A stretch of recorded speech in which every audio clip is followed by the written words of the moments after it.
Welcome to the club, 'cause you're that kind of nerd. Hello, and welcome to the club that is That Kind of Nerd. This is a show where we talk about the nerdy things that we're passionate about, and then we judge each other on what we bring to the table.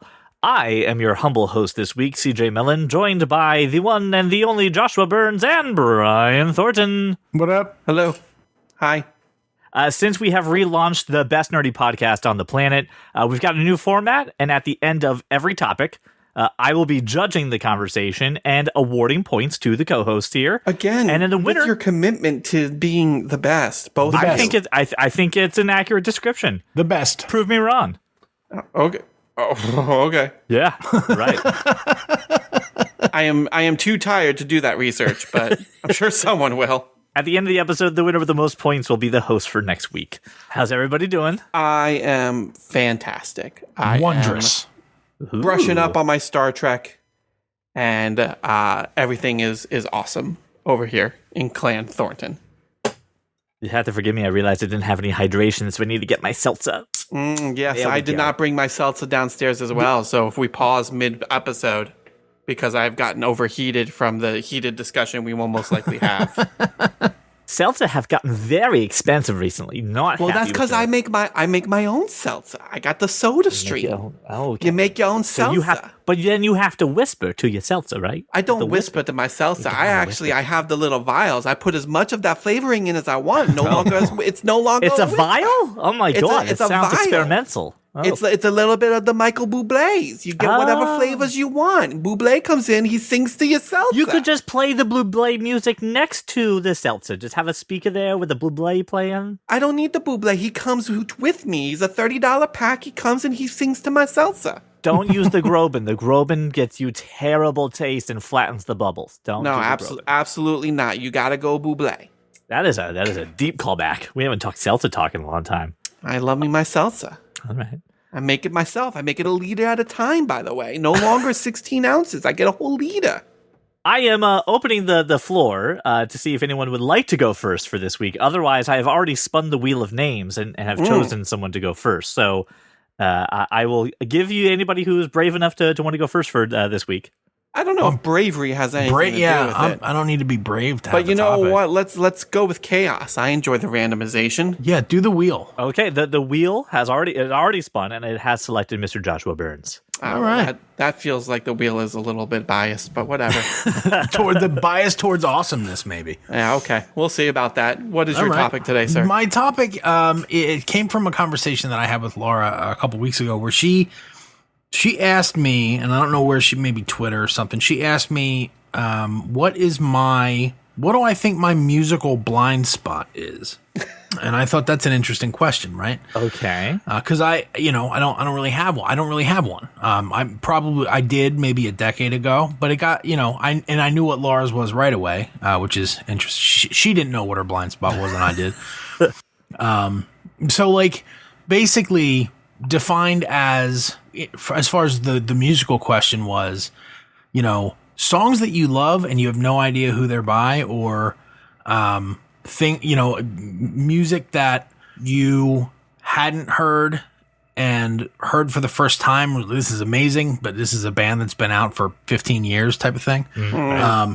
So I wanted to adapt that a bit to kind of an why don't we let's call it a nerdy blind spot, right? Anything in the nerdy world that like either you came onto it super late and then just were ashamed at how long you had missed in experiencing this thing. It could be a movie, it could be a show, it could be music, it could be tech, it could be whatever you like, whatever the nerdy thing is for you guys. And so I have two. The first one, probably Doctor Who, and that was a CJ thing. And we've talked about that story previously on the podcast. I was trying to get him to watch Sons of Anarchy. Sons of Anarchy. We made a very hefty trade for that one, but I definitely think I won out in the long run. Yeah, you did. So I told CJ I would watch. In fact, was it Was it one episode? Yeah, this was the most lopsided trade in the world. I'll watch it. It was one season. I would watch the first season if you watched the entire series. I had to watch the entire Which was show like for 5 one season. seasons. Seven And the seasons. first season of Doctor Who was 9 episodes? It was 9 episodes. That's right. Yeah. It's like, I'll trade you 9 hours of my life for a week and a half of yours. But after watching the first series of Doctor Who, I was absolutely head over heels about Doctor Who, and so that was a big one. Not the biggest one. The biggest one for me is Apple. Actually, I was, we'll call it super late to the game. I was an Android fanboy. I was an Apple hater.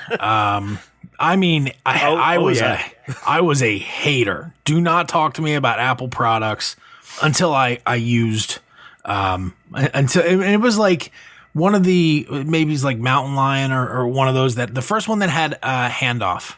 And I saw how like the MacBook worked with the phone. I had to borrow a buddy's MacBook to like use it. And it was his idea mostly. It was trick. And he was like, I'm sick of you talking about this. I'm sick of you telling me how great your PC is. I sat next to you in a meeting and you couldn't get Excel working.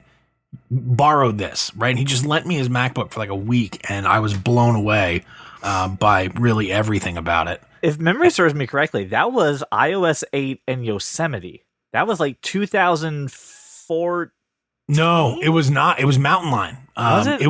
It was 2011, and I know that because the first iPhone I got was the 4S, and the only reason I got the 4S was the shutter speed on the camera, right? Because all my Android phones were still taking blurry photos of my children. Right. By the time the shutter would fix on my kids, they'd be at the neighbor's house. They'd be gone.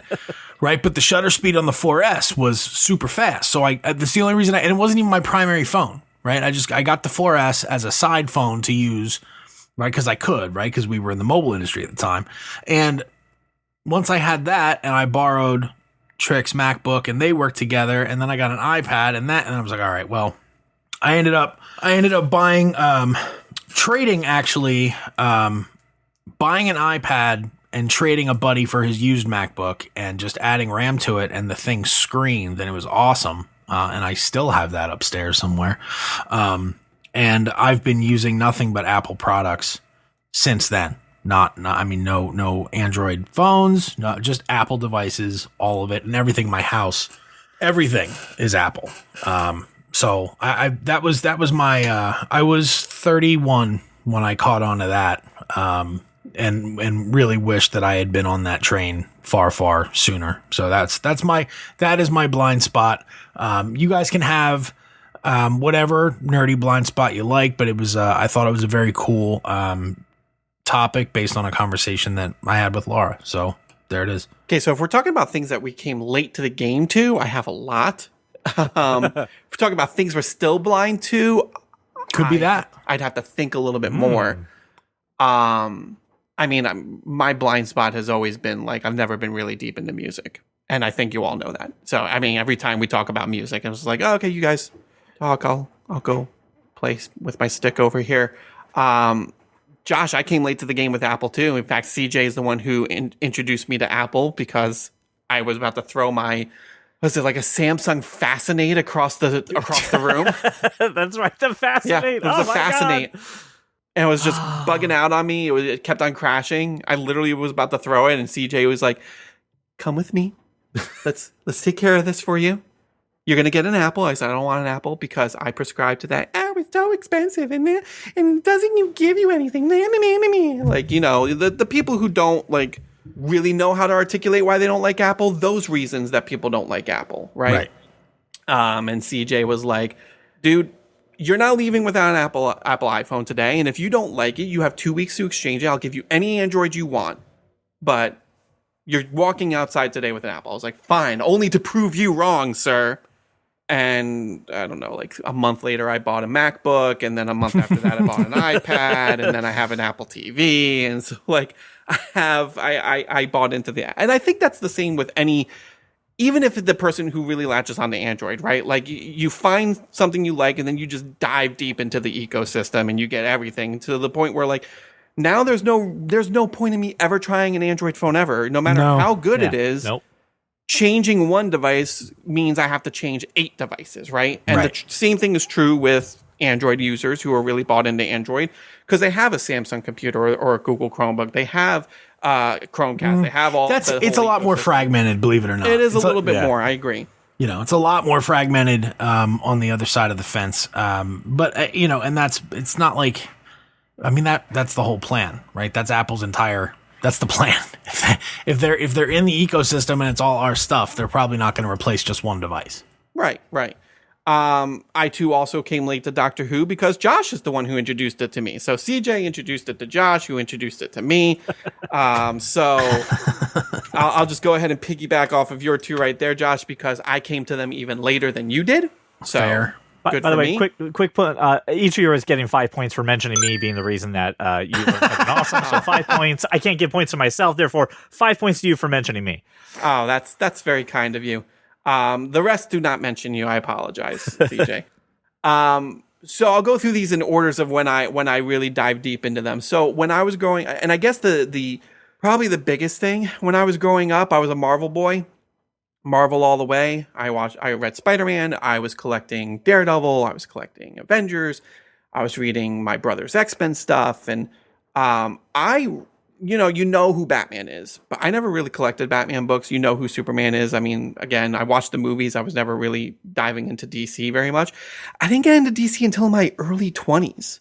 And I'd been at that point collecting comic books for over a decade at that point. I was in college, and I remember being in the comic book store one day and just, not being a huge fan of what was going on with the books. I was getting ready to drop another book and just keep it Spider-Man because Spider-Man's my favorite character. And like a good salesperson, my comic book aficionado was like, well, here, try this out. He handed me the first graphic novel of Teen Titans, which was not the very first graphic novel, but he handed me the novel, A Child's Game, I think it was called. It was written by Jeff Johns. It was when they relaunched Teen Titans. And that sent me down the rabbit hole of DC because I started following that writer. So reading Teen Titans led me to Flash, led me to Green Lantern, led me to his run on Justice League, led me to reading more Batman, even though, and then it became for a very long time, I was primarily DC. I was the only Marvel book I was collecting was Spider-Man. And that was one of those things where like I started reading just back issues of Flash and stuff like that. And it was one of those things like, why did it take me so long to get into Flash or Green Lantern or anything like that? Because they were great books even when I was just purely Marvel fanboy, but I, for some reason, overlooked them. And then I'll cut my short because I have 1 or 2 more, but I will say I'm going through this currently because I grew up in a Trekkie household and never really watched Trek, which was really weird. I watched Next Generation when it was on with my dad, but it was one of those things like, you're a kid and you kind of watch what dad wants to watch because that's what you do. You don't get because he has the remote and you're not allowed to touch it. Yes. Yeah. Like I don't want to watch this. Like you're the dad. You don't care. You watch whatever the heck I want to watch. So like Dad's into something, so I'm not watching it. I watched like a bunch of episodes of Next Generation and I've watched the movies before, but I never like, I didn't really watch a ton of the original series. I never saw an episode. I think I saw maybe 1 episode of Deep Space Nine, maybe 1 episode of Voyager. So now I was just saying to you guys before we started recording, now that, I have a child and I'm up late nights, I decided, hey, you know what? Let me just start this from the beginning. And I have so far watched all 3 seasons of the original series, the 2 animated series, the 6 original movies, and I'm in the 3rd season of Next Generation right now. And just like any television show, like Doctor Who has its really great episodes, it has its really kind of crappy episodes, but this is a really highly enjoyable show. I totally get the fandom. I really am enjoying it. And again, it's one of those things I'm like, why I grew up in a house where my father's universal remote was in the shape of a Star Trek phaser. I'm not even joking. He probably still has it. Like he would buy me the Next Generation toys. I had an Enterprise. I don't know why I never got into this. Right. But now that like I'm 36 years old now and I'm finally rediscovering Star Trek and I'm really happy that I did because I'm highly enjoying it. And, it's nice to kind of catch up and watch some of the older things. And, I didn't dive into, let me watch Discovery. Like I started from the beginning, which was nice because now I'm kind of getting this whole history of Star Trek, which is really cool too. So, yeah, I mean, until now, that would be my biggest nerd blind spot was Star Trek for a while. This is tough because, as mentioned now, and both of you saying it, I usually am pretty on board with some of these things. I'm not usually late to the party for something. I remember even getting you guys to like Ted Lasso, right? Thanks to Josue to get me to like Ted Lasso. So like, I'm normally an early adopter of many things, but I do have two things that really impacted just my nerdy experience, and they both get attributed to my wife, who, by the way, we've been married now for 11 years today. So like, happy anniversary! Thank you. She gets to get some points for putting up with me. So on your anniversary, you're here with us two a-holes? Yes, absolutely. Okay, cool. I mean, happy anniversary, Jenny. She gets to kick me away for an hour or so. Yeah, it's an anniversary gift to her. Okay, there you go. That's the gift enough, right? The gift of silence. Right. The first one, which is minor, right, which is football. I was never into football my entire life. The only football I ever cared about was our high school rivalry game. One that was it. That was the only time I ever cared or went to a football match. Listen to me, football game. But when I married my wife is a diehard Steelers fan, and I started to watch Steelers games and starting to enjoy football. Still don't get all of it, but really still kind of enjoy it and want to watch it and want to get a little interested in some of the players and the trades and stuff that's primarily impacting the Steelers. Doesn't go beyond that. But that's something that I shut off for a long time, and I realized I could have more fun with that. And I remember going to friends' Super Bowl parties and actually caring for once and being like, oh, this is fun. I get to be a part of this little clique for once in my life. But the biggest one is Harry Potter. Because, and I'm sure Brian could probably go through the same experience, which is when Harry Potter came out, I was a nerdy white kid with glasses. So all you were was Harry Potter. People would just call you Harry Potter. So I was like, fuck these books. I'm never going to read this shit. I got that comment once or twice. I'm a little bit older than you. I was in probably 8th grade when the first book came out, I think. And by high school, I think maybe book 5 or 6 was out. Yeah, because it was late in high school. And my high school girlfriend was really into Harry Potter.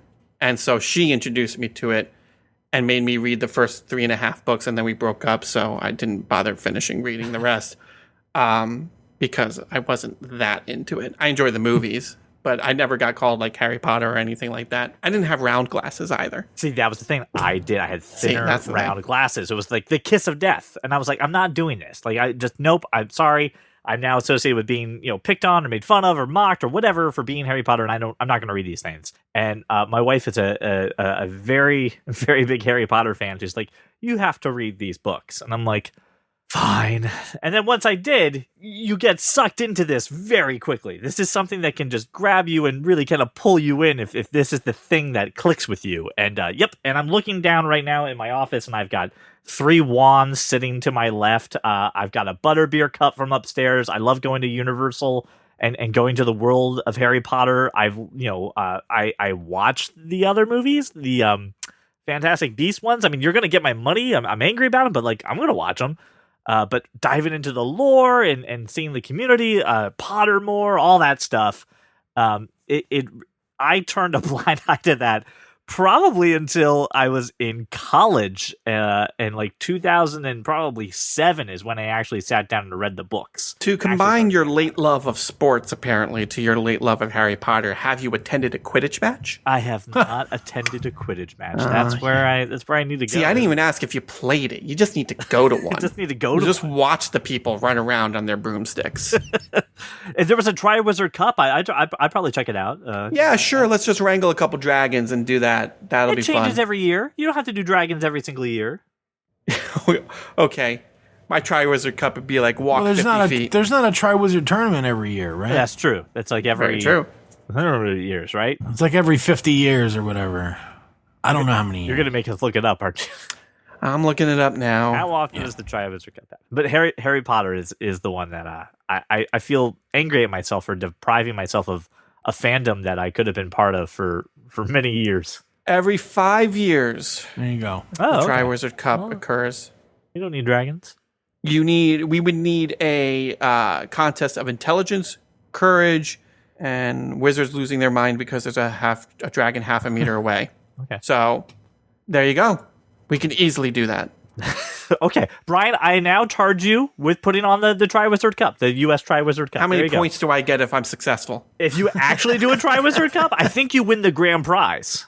I just win every podcast forever. You just perpetually winning. If you can Challenge successfully accepted. launch a national Triwizard Cup. Oh, whoa. No one said national. Like, I can't just hold this in my backyard with the two of you. That's all we need. Well, who's going to The same 3 wizards? You can't do that. Why wouldn't I? I mean, listen, I just need to, first off, Because it's one from every stipulation school. was that I would host one Triwizard tournament. Okay. I don't need to do this every 5 years. I'll invite you two, your families over, and I'll get Melissa over here, and I'll have you all run around my backyard trying to get some sort of snitch or something, and, there you go. That's Quidditch. That's not... I know. Well, So that's not now the you same have to thing, get me is to go it? to your house. That's the other part. That's half the Triwizard tournament right there, is get me to show up. Well, I mean, that's a challenge I'm sure I can figure out. Did anybody have anything else they wanted to add for things that they missed out on?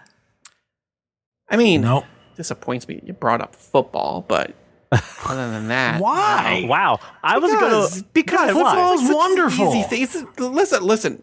We're not going to get into a heated debate about football right now. I get it. Whatever. You guys enjoy your sports ball unit game match, whatever. I whatever.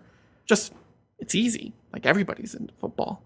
The vast majority of people are into football. Dude, I Yes, sat that out yeah. for 20 years. Right, but that's kind of why it's a good blind spot. Like, not knowing you would enjoy something because the people that seem to enjoy it are dicks, right? Right. And then you get into it and you're like, "Why? But I love this," right? Like, I can't tell you the number of things that I did not get into that like nerdy things, right? Because look, as a kid, I was part of many different like groups of friends, right? And We one established of them, you were the popular kid who were hanging out at the street corners. but also nerds, right? I had one friend, Josh was very chameleonic.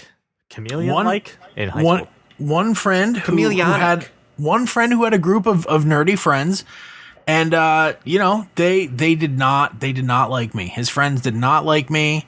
They would, I mean, I get it, but like I wasn't a mean kid, right? But I didn't get into the nerdy things because one or two of them in particular were dicks. And I was just like, I'm not going to watch the stuff that they watch. I'm not going to like the stuff that they like because they're dicks. So football, I get it, Brian, I do. But it's pretty friggin' amazing. Again, to each their own. I'm not putting it down. I'm just saying. I've watched plenty of Brian. Listen, I don't know. I have watched Brian loves listen. loves to not put things down by putting them down. It's his favorite pastime. I have watched plenty of matches of football. We have sat together at a bar and you have talked in my ear off about football. I have watched plenty of matches, games, whatever you want to call them. Tournaments. I've watched a lot. I even participated in a fantasy league for half a season. It's not my thing. I'm good.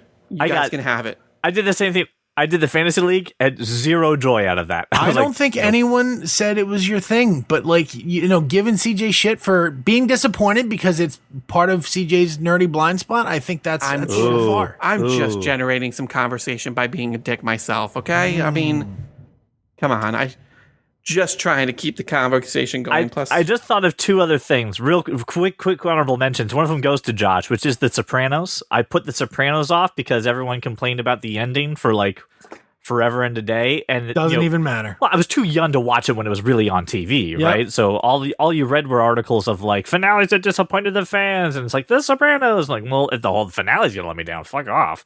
And it's really good. And then, damn it, I just forgot the second one. Oh well, can't be. but know that you had something to do with it, Josh. But if it's if it's something that I put you on, No. I think the oh no, I remember the second one now. It's not you, Josh. Sorry, the first one was you, The Sopranos. What I currently still have a blind spot for now, and would at some point like to do, which is Dungeons and Dragons. I really one day would like to get into Dungeons and Dragons. I just see it as a huge time commitment, and I just don't want to invest in that. Someone watch Stranger Things again. No, not recently, but at the same time, good call out. That probably I've always kind of been interested in it. I have a friend who does D&D, and like D&D TikTok is like all over my feed. So like I'm like I should probably get into D&D. It is a lot, and I will say this. My wanting to get involved in D&D is what led to my board game addiction that I talked about recently on this show, which is another thing that I came pretty late to. I have yet to do like I'm full on D&D campaign, but like they do make our D&D like RPGs in a box, CJ, that are, you don't have to build your character from the ground up. They're very entry level. Here's a card, you get the character, and then you essentially do a campaign. It's just preset a little bit. There's not as much thought into it. There's not as much time commitment. You just sit down and play for probably a couple hours. We could do one of those if you'd like, and they make different ones. It's not all exclusively fantasy dragons. It's, science fiction, time traveling stuff and things like that. There was a podcast that did one episode. It was about 40 minutes long it was like a bear heist where you got a bear assigned to you and you had to rob a honeypot from like someone in a village. It was a weird thing, but it was a lot of fun. I was like, oh, this is like 45 minutes. We can do it. In fact, the bear, or were you the bear caretaker? You are the bear. Cool. So like you are the bear. You have to think like a bear. You're a different type of bear. You have different personality think traits. Like a bear. Okay. Think like a bear. All right. With that, then let me do some additional points awarded. Brian, I was gonna give you an additional one, but then you started getting at me, and you put the negative comments in. So 10 points to Josh for the topic. Wow. An additional 10 points to Josh for reminding me of the good old days at Best Buy, hunting around and making everybody go into Macs and PC. I feel like you go into double digits way too often. So Brian, now is your chance to redeem yourself, sir. It is now your topic. I doubt I'm going to get 10 points for this topic, but I will start this topic by saying, gentlemen, are you happy with your nipples? Because if you're not, and you have a spare $40,000 around, the Batman and Robin suit is going up for auction, and you can have yourself, George Clooney's nipples, enhanced and wear them anytime you want for a mere $40,000 or more because it is an auction. 10 points for the best opening line to a topic. Thank you. So there's a whole bunch of Batman memorabilia going on auction. One of them is the aforementioned Batman and Robin suit, full-on cowl, like I mentioned, the breastplate, cape, all that stuff. You also have the opportunity during July 23rd and 22nd and 23rd to purchase the Jim Carrey's Riddler cane from Batman Forever for $8,000. Starting at $8,000. Again, all of these are on auction. Jack Nicholson's purple Joker suit from the original Batman will start at least $65K. And many more, but those are the big things, right? And it got me thinking about movie props and costumes. And I wanted to pose the question to you, fine gentlemen. If I gave you a blank check, said you can buy one prop or costume from a movie, screen used, not like a replica, not like, hey, we have this extra one that we never used. Like George Clooney actually wore this suit, or Jim Carrey actually held that cane. Like, if I gave you a blank check, what prop or costume, or you can do one of each. I'll give you guys maybe like top 3 if you want to think about it. What prop or costume are you purchasing? And here are the rules. Here are the rules. Yes, your money is unlimited, right? I'm giving you a blank check, but you do need to be able to store it and maintain it or display it, right? Like, I would love to have the T-Rex animatronic, but I'm not so sure my neighbors are going to be cool with that hanging out in my backyard, right? Okay, yeah. So, like, your current situation, you need to be able to actually house this thing. You can't just purchase like I said, the T-Rex, and, unless you are living on a farm somewhere with 6 acres and you have the room. So those are your parameters, gentlemen. I have like 6 things in my mind. Okay, I'm gonna need you to narrow it down to at least 3. Let's do 3. If we have more time, you can go back to your other 3. Okay, I'm gonna hit. I'm gonna cheat just for a minute and put a few of them together in a good way. Wow. So the number one thing I'm gonna do, and this is come out of the blue, right? Is I want the hand link from Quantum Leap. The hand link from Quantum Leap? from Quantum Leap. Okay, the all right. little You mean Ziggy? micro-colored, Yeah, Ziggy. Well, no, Ziggy is a person at the other end of the hand link. Right, but every time he says Ziggy, he's referring to the control pad. But Ziggy says you had and then he hits it. Right, yeah. I want the hand link, and I want the one that's the multicolor because they changed the hand link throughout Quantum Leap. I want the third version. It looks like a Tetris game got sick on your hand. Like I want that hand link from Quantum Leap. I think it is one of the coolest props. It can kind of do whatever it wants to do and however it needs to do it, and it breaks down when it shouldn't. So I'm going for the hand link from Quantum Leap. For my second one, I would like the original screen use costume of the Green Ranger from Mighty Morphin Power Rangers. Okay. So I want the helmet, right? I get a morpher, and I get the vest with the shield on it and the green jumper. I want that sucker. So I want that sitting in my living room. Green Ranger somewhere. had the dagger that he also played like a flute, correct? Yep, exactly. Which is Do you get literally the right dagger with behind the me, suit? right Gotcha. behind me in my nerdy corner, right behind me. So yes, I want that.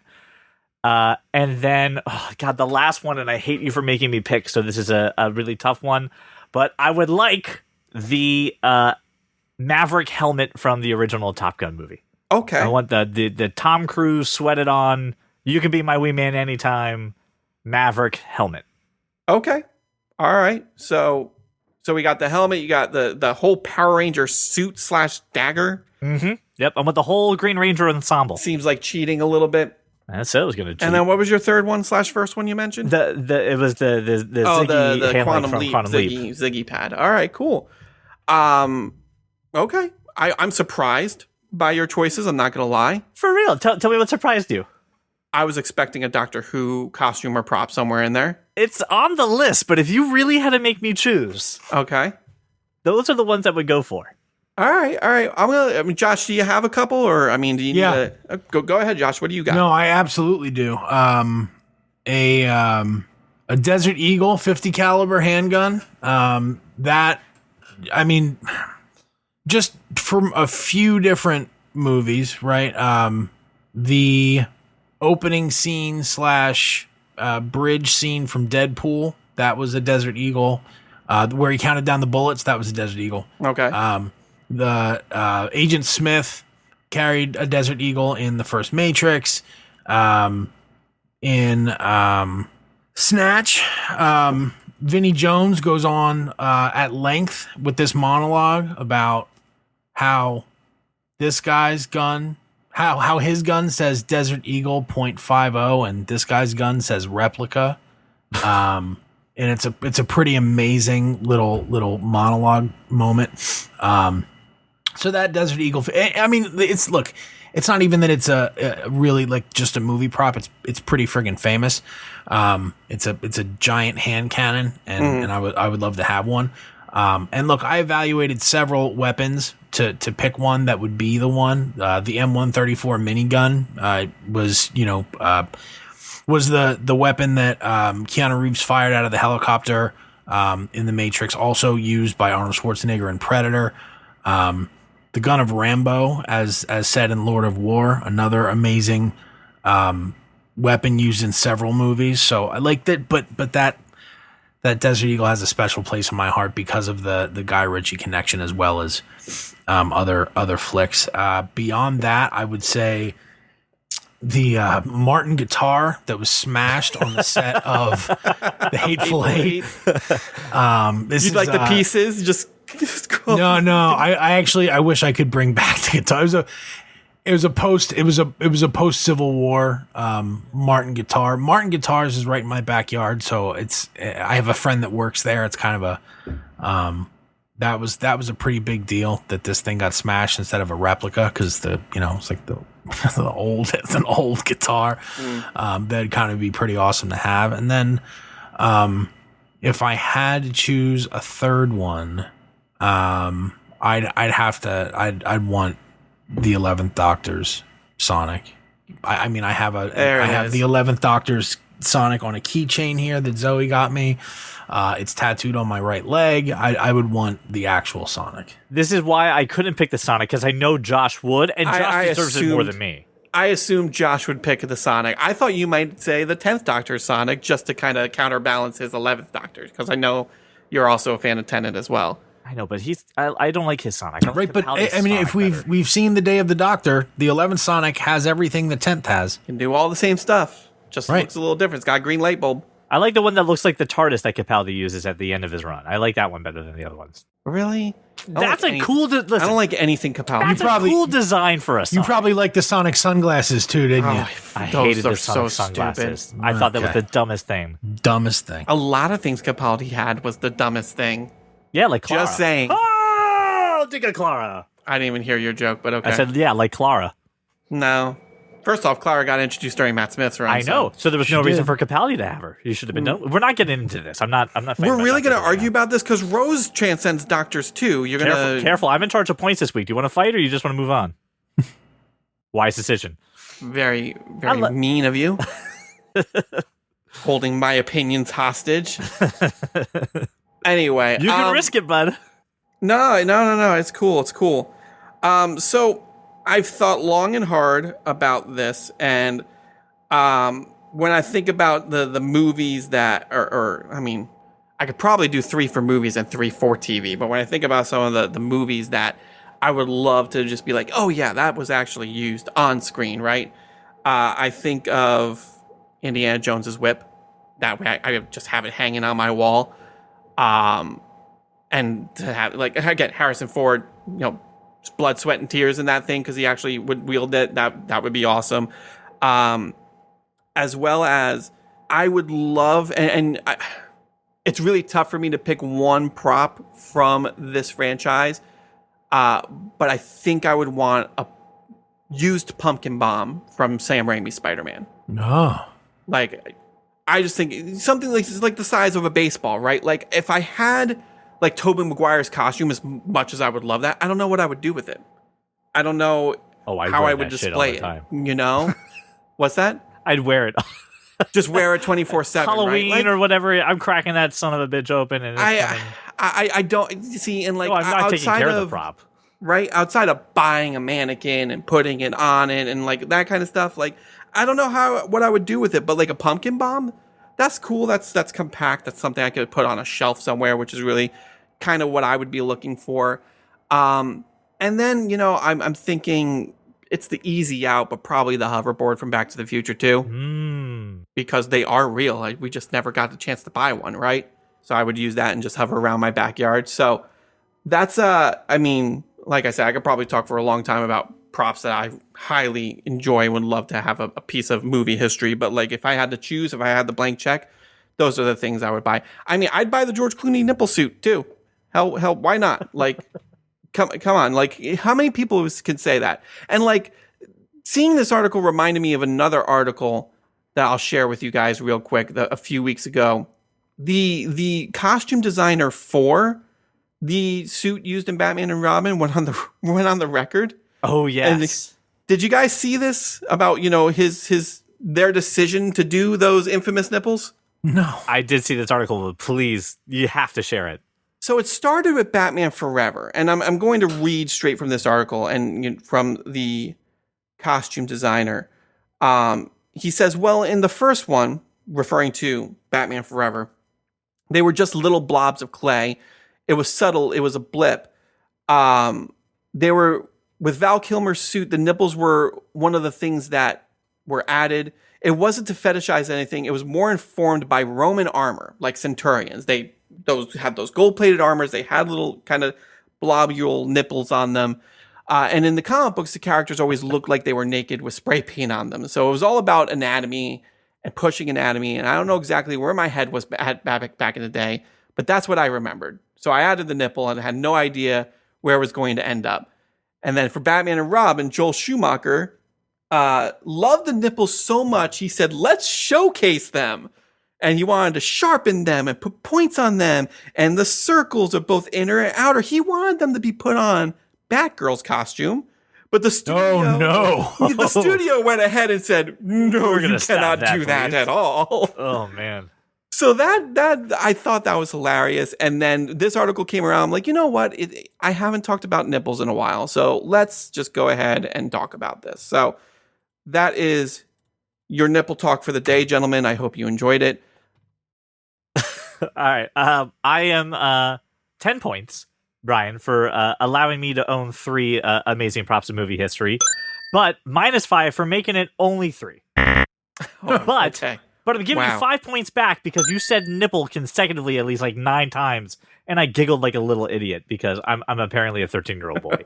and gave us the quote of and give us the title of the episode. Are you happy with your nipples? Are you happy with your nipples? Title of show. Oh, you know what then? That because it's the title, an additional 5 points, making that 10 points for the nipple part in there. So that takes you ahead, Brian. Right. As we look at the points right now, it is 25 Josh, 30 Brian. But now that we are moving on to my topic, I'm going to give you guys the ability to earn some points at a pretty high clip here. So here's what I got fascinated with. I saw a video the other day that was referencing twin movies, and by twin movies I mean movies that are put out by the studios that basically are just like another movie, right? We have many examples of this, but I'm not going to give a few because they're going to be in this little section that we're going to talk about. But we all know it when one movie puts out one studio and then another one's going to come out and it's basically the same freaking movie. So I have a list here of over 15 twin movies that are coming on here, and what we're going to do is a little game show, a little opportunity for you guys to interact and win some points. I'm going to give you the pitch and the year that these twin movies came out with similar topics.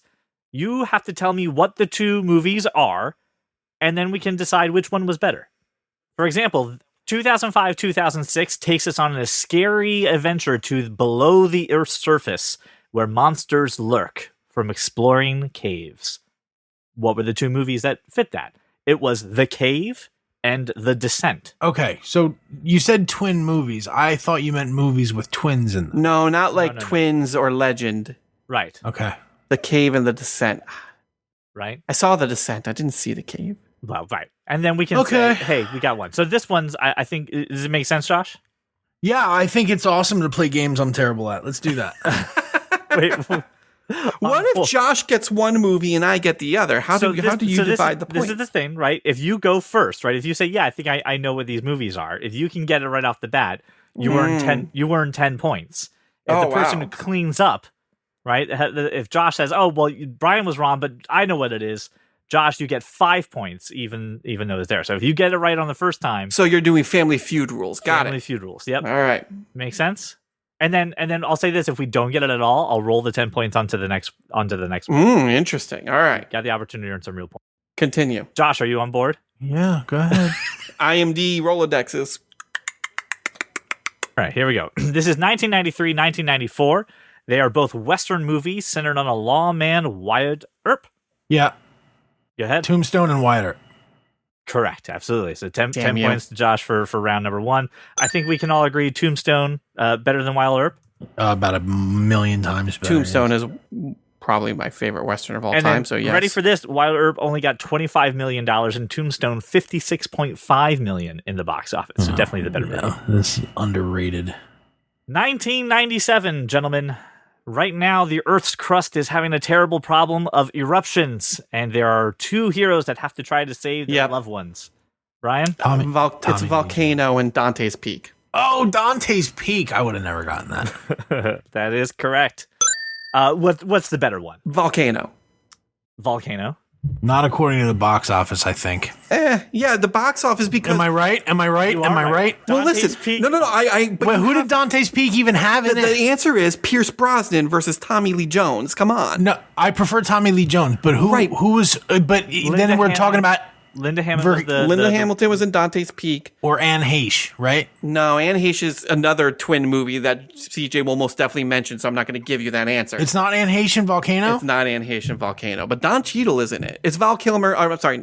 In Volcano, it's Christina Ricci and Tommy Lee Jones. Christina Ricci plays his daughter, right? Or is it? Yeah, okay. And then, to your box office point, $178 million at Dante's Peak, $122 million to volcano. Because you had James Bond in a volcano movie. Of course, that one's going to make more money. Yep. This one's going to be quick. Are you ready? 1998. The Earth is nearly about to be destroyed. Yep. by... Armageddon and Deep Impact. Deep Impact. Which is what you're thinking of with Anne Heche. Josh jumped in before me. I was going to say, I was like... It's a tie. I'd say it's a tie. All right, well then 5 each. 5 each. We don't even need to talk about which one's better. That's not even a question. It's clearly Deep Impact. I'm not joking. Morgan Freeman, president. I mean, no way. Yeah, he's the president in that film. You're not being serious. He's not being serious. He's being a dick. Fine. You know what? Deliberately Watch him again. Watch him again. 1998. Trying to focus on the world right underneath your feet. Yeah, I got it. Ants in a Bug's Life. Ants in a Bug's Life is correct. Bug's Life is absolutely 1,000% better. It's the Magnificent Seven. It is $363 million for Bug's Life, and Ant got 171. Because it's terrible. Those ants look freaking terrifying. Even like 98, how old was I? I was 12, and I was like, this is nightmare fuel, these ants. Anyway, continue. All right. It is 1998/1999. They were on the heels of each other, filming a man for 24/7. Truman Show? I know what the other one is. McConaughey. It is McConaughey. It's Ed TV. Yes. Yes, Ed TV. All right. Josh with 10 points for cleaning that one And up. Josh, you thought you were going to be terrible at this. I am terrible at this. You're doing so well so far. All right. All right. Let's get on to the next one. Missions to the fourth planet from the sun. Mars. Mission to Mars and Ghosts of Mars. No, it's not. It's not. You never Ghosts said of what Mars. year it was. Either. Oh, sorry. The year 2000. Ghosts of Mars is way newer. No. Ghosts of Mars is the John Carpenter film. I know what the other one is, Well, but Josh gets to go. I'll let Josh steal it. But I know what it is now. It's Red Planet, right? Yeah, It is Red Planet and Mission Val to Mars. Kilmer. Val Kilmer. yeah. Carrie Ann Moss. Alrighty. And you never gave the year. That was I'm 5 calling points, it. correct? Yes, it was, because Josh put it up. All right, next one. In the year 2002, the main character is held at hostage in one location for the entirety of this movie. Yeah. Phone booth. Mm-hmm.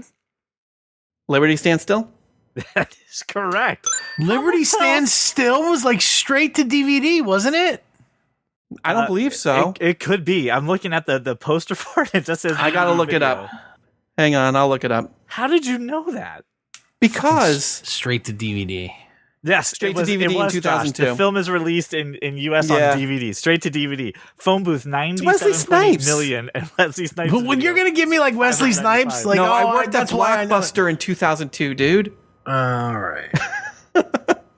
It's so great because like when you work at Blockbuster, you see all these things and Can then you- like you put them TJ, right can next to you- each other.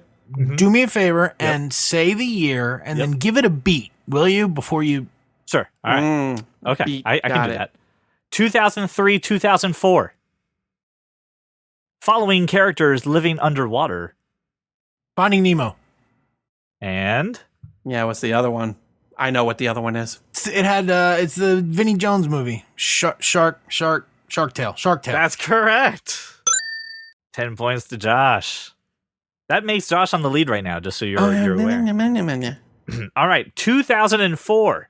We are following and saving the lives of the president's daughter. First Daughter. Hmm? Oh, that's the only one I know. For sure, that's the only one I know. First Daughter and Chasing Liberty. 5 points to... Wasn't Chasing Liberty just the one with Wesley Snipes? No, Mandy Moore. It's Mandy What was Moore. the one with Wesley Snipes just now? Oh, the one That we was just Liberty did? Stand Still. Liberty Stand Still. This one they're chasing her, and the other one she's standing still. Correct. If she was standing still, why would they be chasing her? Is what I want to know, Brian. I mean, she was standing still in 2002, so they're chasing her in 2004. So maybe that meeting did not go as well as you would like. That's so funny. You know what? 5 points to Josh for That's So Funny. That makes me giggle. Alrighty. All right. We are going now to He's gonna the year- freaking come out ahead because he did a "That's So Funny" joke because of Mandy Moore. Listen, you get a Scrubs reference. I think it's worth some points there. All right. 2006. This is going to be quick, so I don't want you guys to stall on this one. Following the World of Magic. Yeah, it's The Prestige and The Illusionist. Correct. Oh, god damn it. I thought that was I thought that was going to be Josh's. I thought it was going to be, I thought it was later. I didn't, 2006, that's Nolan? No. Yeah, he did that right before Dark Knight. Yeah, okay. Prestige, by the way, $109 million. The Illusionist, only 87.9, but actually pretty good They're compared both to good. They are. Both- They're very they're different very films. different movies, They're but- very but- different films. But Paul Giamatti was excellent. Oh, it's so good. All right, it is the year 2006 still. Hmm. We are following unsolved crimes in Hollywoodland. Hollywoodland. What's the other one? The other From the one, director of Scarface and The Untouchables. Josh Hartnett, right? Mm-hmm. What the hell? I know which one it is. The Black Dahlia. That's right, Mr. Burns getting all 10 points on that one. All right, let's see how many more I have left. Oh, I love how Josh just blurts the one he knows and then gets an extra 30 minutes to figure out the other one. I don't hear you. He doesn't I need hear to you know stopping. both right off the bat. All right, 2010, 2011. They are about brothers in fighting tournaments. Warrior and Don't worry, you got 29 minutes left. no. Like Dude. I know the other movie. But that's inaccurate. What you're saying is inaccurate. 2010, 2011, brothers in a fighting tournament? So the two movies about fighting brothers. No, about were brothers in No, fighting he's tournaments. talking about brothers in fighting I'm gonna tournaments. go to Brian. I'm gonna let him because No, you're not. No, Yes, there's yes, no I way. am. I'm Yes, gonna sir. fucking argue. One is the Warrior for sure. Right. Mm-hmm. And if you're thinking about movies made the same year, the other one is The Fighter, and there was not a tournament. Am I right or am I wrong? There, you I've never got seen The Fighter, so I don't know. the fighter's really good. I mean, the tournament is, I guess. No, are we no arguing the tournament. semantics He's a for boxer, and the other one wasn't a boxer anymore. Give him the points. All He's- right, He gets got the both point. movies He did anyway. get both movies correct. Am I wrong? He got both movies under protest. She Came down in a bubble, dog. You gonna sit there and tell me I'm wrong? All right, I would award points, but you both said it at the exact same time, so it would just nullify it out. All right. What all was right. he? A fighter? Was there a tournament? No. Wait, what? How does he end that? Like, learn something or what? What was his brother? A crackhead. All right. That's the truth. Yes. 2011. Both of these movies explored sexual relationships. Yeah, no between strings friends. attached and friends with benefits. I knew where that was I didn't even going. get to finish this sentence. Everyone. Are we is there any question that Friends with Benefits is the better movie? Oh, that's a good question. I actually have only seen like 10 minutes of Friends with Benefits, and I have not seen No Strings Attached, so I'll go ahead and... I remember I've No seen 'em Strings both. Attached, and I liked it, but I don't remember if I liked Friends with Benefits with Justin Timberlake. So, ready for the box office on this one? Friends with Benefits, 149 million. No Strings Attached, 147. So, like, yeah, because Ashton Kutcher. right, and it was about each other, right? Ashton. You think it was Ashton Kutcher was the draw there, not Natalie Portman? Yeah, I know Yeah. Ashton Kutcher was the draw there. in 2011? Yeah. 2011 Ashton Kutcher, he was money. And it's funny about that movie because it's about those two people. It's about Ashton Kutcher and Mila Kunis, and they're both starring in separate movies about this situation. It was about their What do you mean own it's a- personal lives. It's Right. two different movies. Are we sure they're both about them? Yeah. Are Apparently. we sure? I'm pretty sure they've gone on record for that one. No kidding. Both movies. Were about I their don't know. experiences in the situation. Correct. Right. Because they were both friends. All right. Anyway. All right. 2013. Both movies. 2013. The president must be saved after attack on the White House. Yeah. White House down, Olympus has fallen. Okay. Brian yelled "yeah" before you, Josh. He yelled yeah before you started asking the question. That's All right. not true. I'm gonna go to the, Literally a fraction of a second before you answered. All right. I here's the deal. Looking at the It's points. no, it's fine. No. I'm just saying. I don't want to sit here and No. argue. Josh At the- gave the answer. Josh gets the I'm points. not arguing who gets the points. I gave Josh the points. Okay.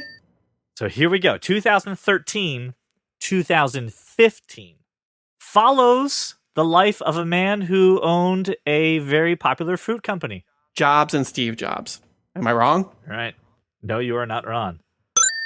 Only reason I know that is because I just watched a TikTok about that film. Those films. You didn't watch those? I haven't seen either. You need to see Oh. both. Yeah, you need to see both. I will argue that I liked Ashton Kutcher better than I did So did Michael I. Fassbender, but I think Steve Jobs was the better movie. It but, was. But Jobs was just like It had the vibe real well. Oh, and they both did amazingly well in the box office. Yeah, let me look. Well, no, actually, not No, really. they didn't. They both bombed. I was about to say, no one wanted to see those films. 35 million and 34. And that's an Aaron Sorkin flick, Steve Jobs. And even after I left, I was like, this is kind of disappointing. I remember actually talking to you about that film after you saw it, which is why I haven't seen it, because you were like, I've seen them both. I like them both. Yeah, no, they're fine. They're good. Okay, this is the final one, and right now it's a close game with Josh at 90 points and Brian at 100. So this can make and break. So if we go into a tie, I got something ready, but if not, this is for the whole episode. It is 2017, and it's about a group of girlfriends reuniting for a weekend of partying and debauchery. Oh, Rough Night and Girls Trip. Holy shit, why would you know that? I've seen half of Rough Night, and I just knew Girls Trip came out around the same time. Solid. That is an impressive dig. I didn't even know that. So that is it. That is for all the marbles right there. That takes it to Brian winning this topic there. But I'm just kind of curious, when you're looking about this. This obviously is happening a lot. Hang on, Josh. You gave me a run for my money there, so fuck you. Because you said, "Oh, I love playing games I suck at." Whatever. You're good. You did really well on this, Josh. I'm curious, though, of any omissions from this list that I didn't mention that you can think of that are really good examples of a studio just kind of stealing the idea of another. Yeah. Weren't there 3 gnome movies made? Gnomeo and Juliet, Sherlock Gnomes, and there was a third one? Yeah, Gnome Attack. It's on the list. I didn't want to do it. Was Sherlock Gnomes a sequel to Gnomeo and Juliet? I believe, yes. All right, well then... I believe it was Romeo and Juliet, Sherlock Gnomes. All right, then I'm just taking Romeo and Juliet as the standard bearer. You did miss the year where we were obsessed with mall cops for some reason. We had Observe and Report and Paul Blart Mall Cop. Blart. Yes, that is on the list. That is, hold on, what was the year? 2009, by the way. We were obsessed with that. Yes, you also missed the year where penguins were all the rage after March of the Penguins and with Happy Feet and Surf's Up. 2006, 2007. I'm thinking back. Disney came out with The Wild right at the same time as Madagascar came out, and The Wild sucked. Yep. Same thing with Mowgli. Yeah, but there was the same that just happened again with the Pets. Secret Life of Pets and what was the other one? What was the other? There were 2 of them. There was same year. Hated Secret Life of Pets. Yeah, I hated Secret Life of Pets too. It was like they put on a show or something. It was a pet. Sing. You're thinking about Sing. Those are not the same concepts. Oh, okay. They were both pets. Very different films. They were both pets. I also thought about the Friar Festival documentaries that were released on Hulu, and the other one that dropped on Netflix. Yeah, those are like pretty much 2 filmmakers doing the exact same documentary. There's a Britney Spears ones too. There's 2 different Britney Spears ones. Yeah, I think one's on Netflix and one's on Hulu as well. The reboot of Pet Cemetery and Pet Graveyard apparently that is going straight to DVD. I would classify Freddy vs. Jason and Alien vs. Predator as a twin movie as well. Two iconic horror franchises, but split like a lot of years apart. No, the first Alien vs. Predator was 2004. Freddy vs. Jason was 2003. Really? Yep. That's really close. I didn't think that. Yeah, within a year of each other. Oh, yeah, and I'm sorry, I just Googled a list now, too. In 1999, both End of Days with Arnold Schwarzenegger and Stigmata came out at the same time, which are pretty much the same film. I think I watched Stigmata. I've seen both of them. I've seen End of Days, yeah. They're all right. They're fine. Alrighty. So Brian wins. Brian's the host. Thank you looking at that. Wow, you seem like upset by that. I hate losing. It is... Looking at the scoreboard, then, it is only a 10-point difference. And the winner this week and the host next week will be Brian Thornton. You almost won on a frickin' That's So Funny joke. That is true. That's So Funny gave you 5 points. You have no right to be upset.